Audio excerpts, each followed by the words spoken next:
The nature of culture is an intellectual conversation captured in 17 chapters, verbalized in publication 228, and framed in ISBN 9781 63972 66981 and podcast 116.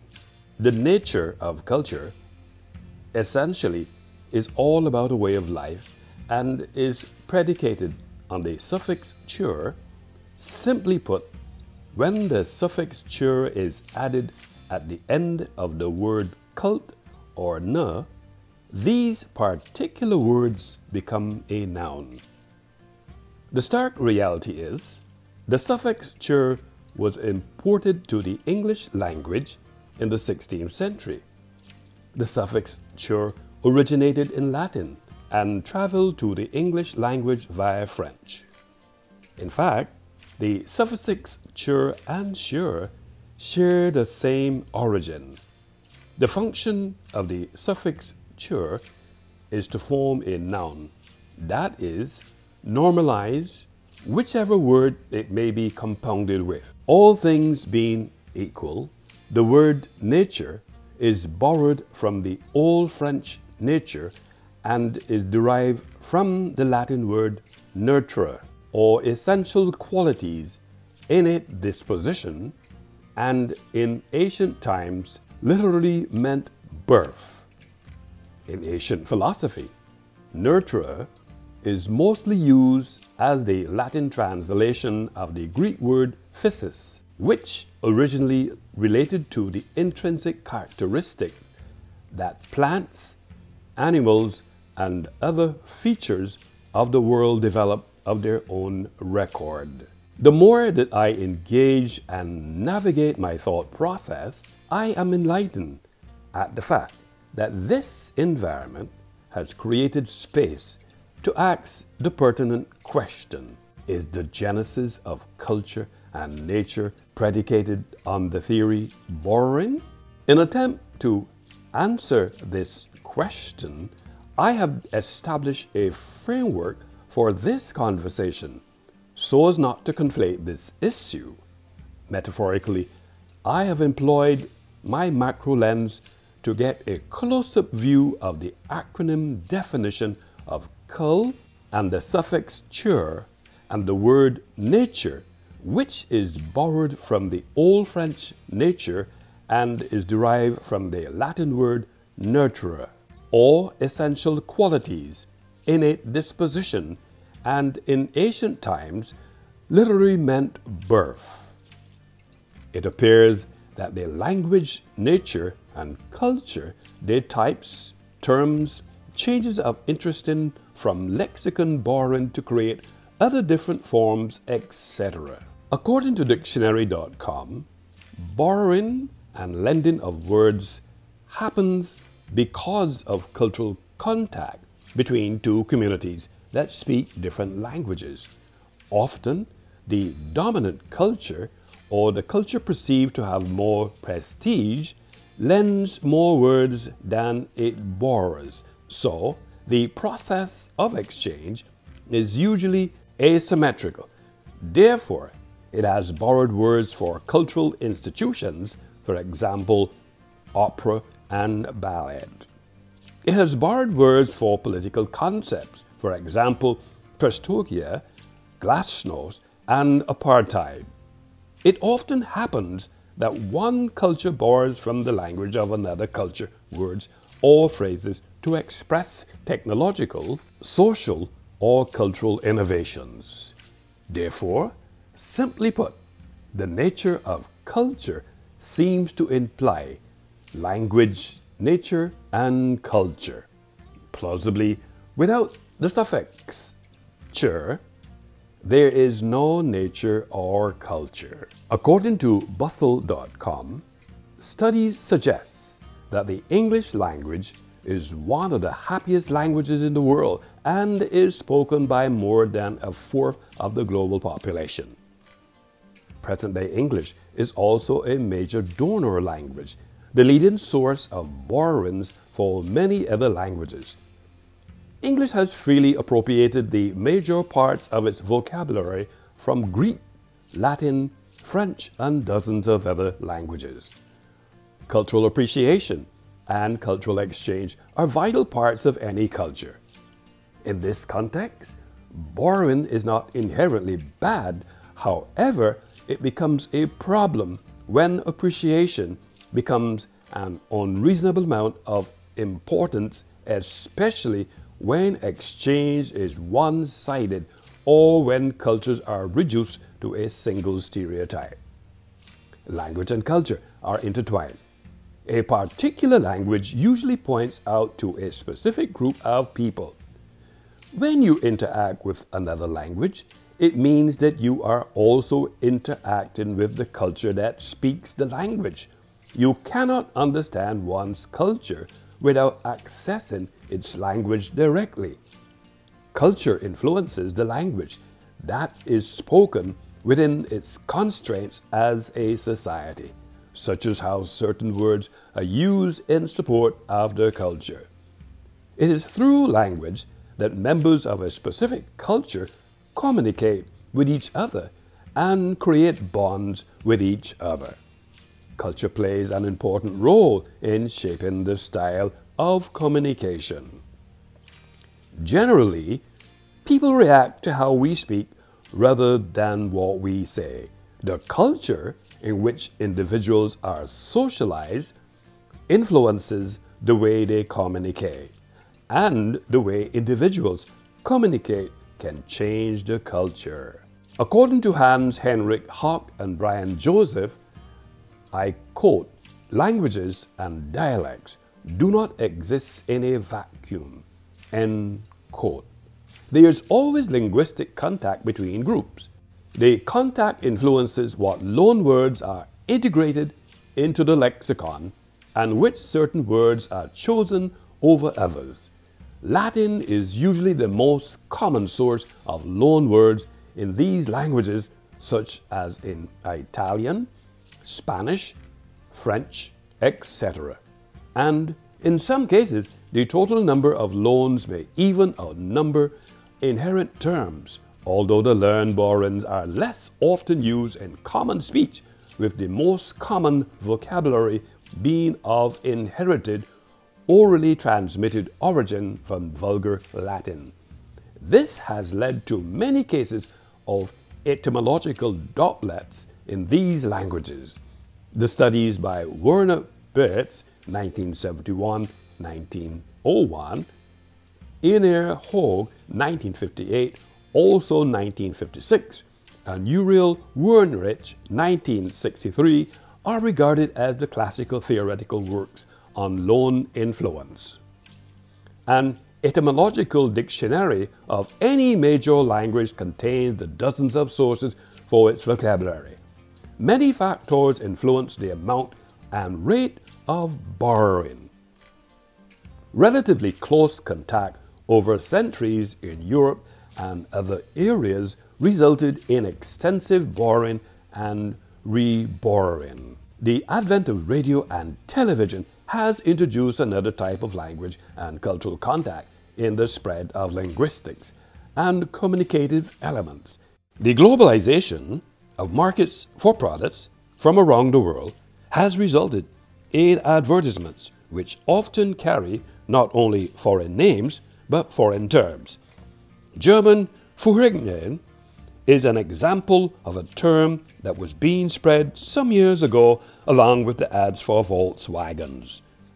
The term disappeared from use soon after the ads ceased to appear.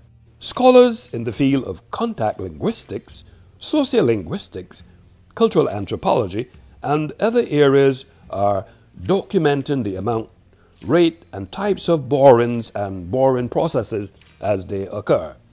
When cultural elements are copied from a minority culture by members of a dominant culture, and these elements are used outside of their original cultural context, sometimes even against the expressly stated wishes of members of the originating culture, The practice is often received negatively. General McWhorter, a professor at Columbia University, criticized the concept in 2014, arguing that cultural borrowing and cross-fertilization is a generally positive thing and is something which is usually done out of admiration and with no intent to harm the cultures being imitated.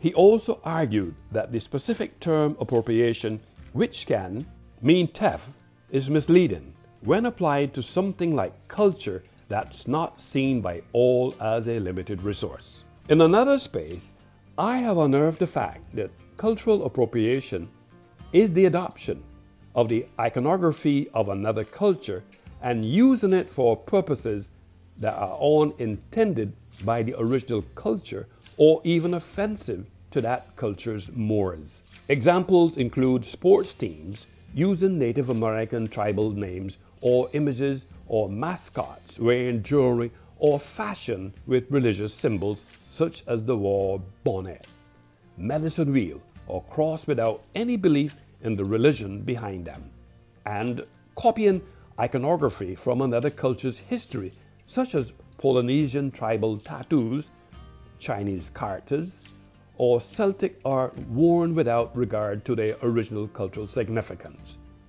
Critics of the practice of cultural appropriation contend that divorcing this iconography from its cultural context or treating it as kitsch risks offending people who venerate and wish to preserve their cultural traditions. Since the Middle Ages, non-Slavic rulers in Eastern Europe have appropriated the culture of their subjects to gain their trust.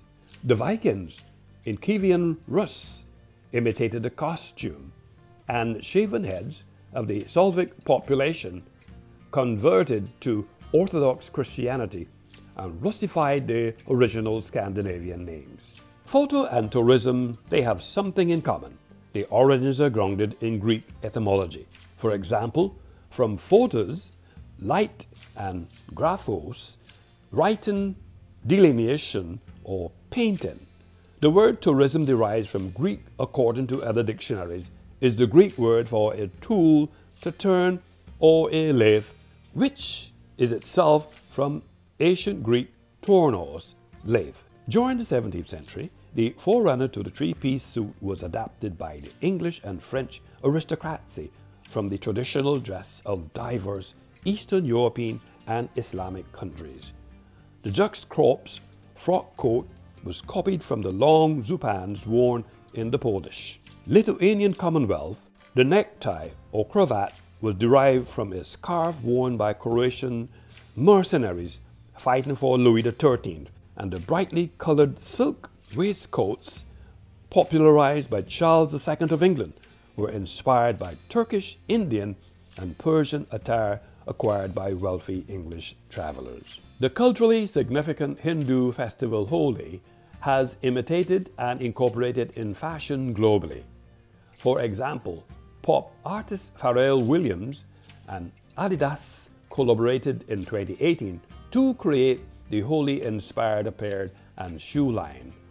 Hool Holi, the collection was stated to be a trivialization of traditions, concepts, symbols, beliefs of Hinduism, according to Raj Zebd, president of the Universal Society of Hinduism. The collection included many terms which contain leather, a violation of Hindu beliefs.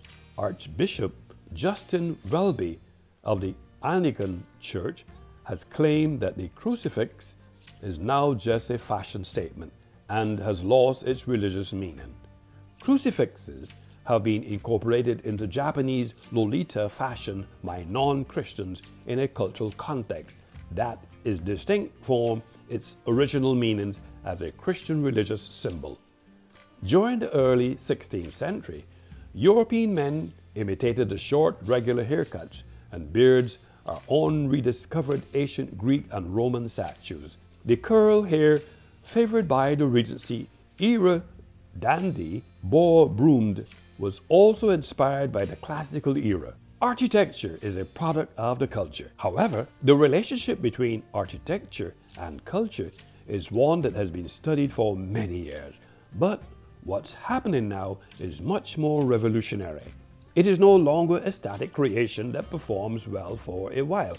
The mindset now is to build in a way that adapts to a culture's changing needs. Roman architecture was heavily influenced by the Greeks, and the Pantheon is a Roman temple devoted to all gods and developed with Greek architectural. Since ancient times, the Jewish people have been spread across the world in the diaspora. Israeli folk dancing, or IFD, is unlike most other forms of dancing which are referred to as folk dances. Those dances formed within the local communities are over many years, generations. IFD, in great contrast, is only about 60 years, with new dances constantly being choreographed by Yotzim. Also, the style of IFD varies greatly, whereas older folk dances usually follow the regional culture in terms of music and steps. IFD has embraced and incorporated Hebrew, Biblical, Yemenite, Romanian, Latin, and many other influences, both in terms of the content and form of the dances. The music and style have expanded to include Latin, Turkish, Moroccan, hip-hop, jazz, and a host of other genres. Of note, the introduction of spices like pepper to Europe created new ways to preserve and cook foods, but the recipes developed were still uniquely European. Early anthropologists like Margaret Mead saw these differences in the traditions and rituals around food as important parts of a society's culture. While you could introduce new ingredients and other elements into a community, it really was nearly impossible to change the overall diet of the society on a deeper level. The goal of studying food and food culture is to notice this change, take record of the old, and embrace the new. The problem, though, food culture has begun to change on a major global scale, much faster than ever before, and it is just no longer true that a man's diet is harder to change than his religion. For instance, according to Martha, pizza from Italy, hamburgers from Germany, donuts from Netherlands, kielbasa from Poland, ketchup from China, hot dogs from Austria and Germany, bagels from Poland, apple pie from England, pickles from ancient Mesopotamia, mac and cheese from Italy, meatloaf from Europe, gummy bears from Germany, chocolate bar from England, bacon from England, mayonnaise from France, French fries from Belgium, ice cream cake from China, fried chicken from Africa, chicken fried steak from Germany, meatballs from Italy, mustard from ancient Egyptians and Romans, and peanut butter from Aztec Empire. The history of science in early cultures covers proto-science in ancient history, prior to the development of science in the Middle Ages. In prehistoric times, advice and knowledge was passed from generation to generation in an oral tradition. The development of writing enabled knowledge to be stored and communicated across generations with much greater fidelity, combined with the development of agriculture, which allowed for a surplus of food. It became possible for early civilizations to develop and spread more of their time devoted to tasks other than survival, such as the search for knowledge's sake. Even today, astronomical periods identified by Mesopotamian scientists are still widely used in Western calendars: the solar year, the lunar month, and the seventh-day week. Using these data, they developed arithmetical methods to compute the changing length of daylight in the course of the year and to predict the appearances and disappearances of the moon and planets and eclipses of the sun and moon. Significant advances in ancient Egypt included astronomy, mathematics, and medicine. In the Hellenistic age, scholars frequently employed the principle developed in earlier Greek thought, the application of mathematics, and deliberate empirical research in their scientific investigations. Thus, clear unbroken lines for influence led from ancient Greek and Hellenistic philosophers to medieval Muslim philosophers and scientists, to the European Renaissance and Enlightenment, to the secular sciences of the modern day. Neither reason nor inquiry began with the ancient Greeks, but the Socratic method did, along with the idea of forms, great advances in geometry, logic, and the natural sciences. The nature of culture constituted an analysis and linguistic conversation which focus attention on culture and nature. What is uniquely interesting, culture and nature are influenced by the suffix "chur", and how the same comports itself suggests if there is no chur, there is no nature nor culture. Research has shown that this way of life has certainly influenced all global citizens, regardless of our ethnicity or the cultural global space we occupy. Therefore, as an author, cinematographer, media art specialist, licensed cultural practitioner, and publisher, my cognitive skills were certainly activated when I metaphorically applied my macro lens to compose and frame a shot of the words culture and nature. Nature does not stand opposite culture, but nature has become part of culture and vice versa. According to Sears and Cranes, nature is innate and fixed, and culture is a human creation. Today, the nature of culture is no myth, but a way of life which has and will continue to influence the areas of architecture, culture, food, iconography, language, marketing, music, and science, to name a few.